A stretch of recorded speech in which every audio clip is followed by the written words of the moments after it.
So why would a historian not include in their source list a seminal work on a topic they are writing about? Well, there are two main reasons.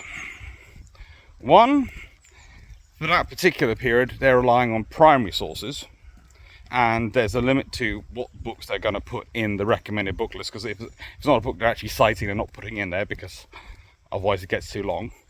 Maybe not. Word counts and word limits are very much still a thing. Page limits are still very much a thing when you're writing a book, so you have to be careful of these things. You have to think it always in mind, and there are going to be lots of books which don't make the cut because of that. If you don't actually cite, if you're not actually using them, if you're using primary sources instead, they might not make the cut. That's just the way it goes.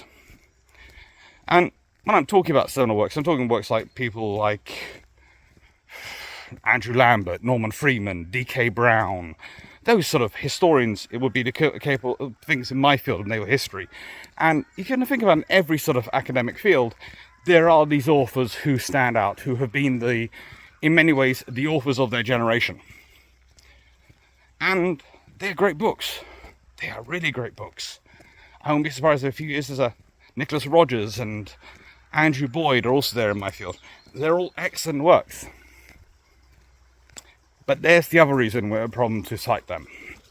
Because if you cite them and you have a difference of perspective, you don't have to explain why you have a different perspective. And that can automatically start to create drama. Because, let's put it this way, if you're the marketing team for a book, and I would never say anyone would do this, but you can say, this disproves seminal work, and suddenly people buy it because of drama.